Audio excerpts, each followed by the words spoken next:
going to be pairing two exercises together to work on getting some really deep core stabilization and activation, as well as a little more hamstring lengthening and opening up the shoulders at the same time. So a couple of exercises that give you a lot more bang for your buck. So we're going to be putting together a tall plank to down dog combination along with some heel slides with a static pelvic tilt. So a lot of foreign words probably, but it'll make sense in a couple of minutes. So we're going to start in the tall plank position, and by tall plank I mean like yoga plank, as in the plank where you've got the arms fully extended and you're up on your toes. Okay. Then we're going to move into another yoga position, the downward facing dog, which just requires a little bit of shifting of our weight and also lengthening in some different places in the body.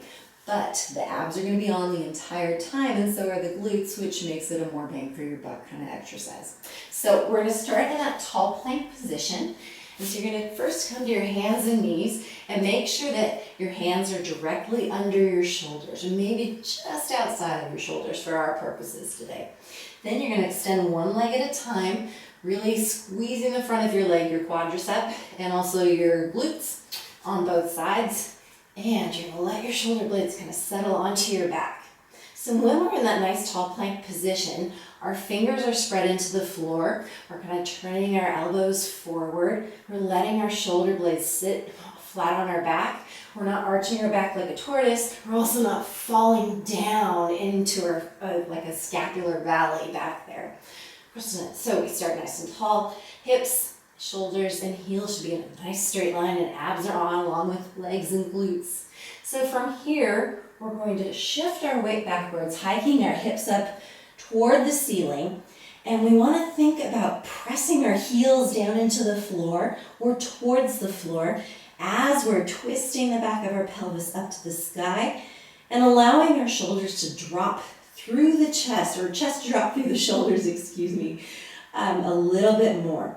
You're going to stay here for 2 or 3 breaths, and then before you shift back into plank, you're going to reorganize your muscles. So start squeezing your glutes more actively, tighten your abs, and then allow your body to shift forward back into tall plank. Stabilize here for 2 or 3 breaths, not losing any muscle tension anywhere. And then shift your hips back up towards the ceiling again, reaching those heels down to the floor the best that you can, twisting your hips up to the sky, thinking about those sits bones, the bones that you kind of feel when you're sitting down on something hard, twisting them up towards the sky as you let that chest come through the shoulders more. And then we're going to shift once again, regrouping, squeezing the abs, squeezing the glutes, squeezing the quadriceps. Come back to that tall plank position. So what you will be doing is a total of 5 of these with a 2 to 3 breath hold in each position. And after you've gotten your 2 to 3 of these plank to down dog shifts done, then you're going to come and you're going to sit on your back. And we're going to kind of move the mat a little bit for this.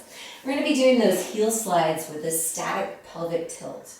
Now what that means is you're going to lay on our backs with our knees slightly bent and our heels lined up with our hips again. And then we are going to press our low back into the floor using those deep abdominal muscles, really tilting the pelvis backwards by squeezing and contracting through the transverse abdominis.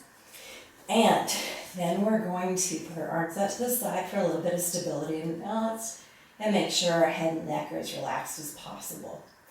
And then without letting any sideways movement happen, we're going to slide the heel away slowly as far as you are able while still keeping this deep pelvic tilt and the lower back pressed into the floor. Then you're going to pull it back in and do the same on the other side. So we're going to slide the heel away, keeping organization in that lower back. Keeping those deep abs nice and tight and quiet. And pulling the heel back in. We're going to do 5 reps on each leg. Working up to doing sets of 10 reps on each leg.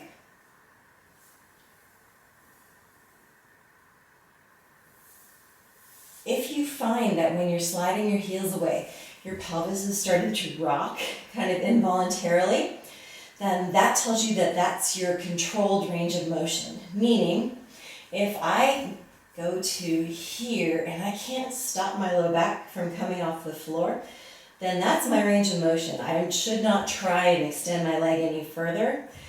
This is where I'm able to control it till today. Eventually, I want to work to being able to control it all the way out and all the way back in without any change in my pelvic tilt.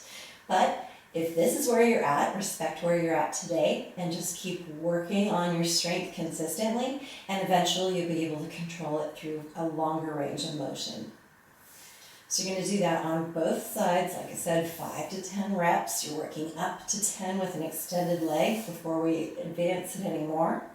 You also want to make sure that both sides of the pelvis are glued to the floor with the same amount of pressure. You want to prevent as much as possible any rocking side to side as you extend the leg. So it's all about keeping that deep compression in your abdominals, lower back staying in contact with the floor, and staying as still as possible while you're going through those heel slides. So, I hope that combination of exercises is helpful to you in getting a little more deep abdominal control and also giving you a little bit more lengthening in the hamstrings and opening up in the chest.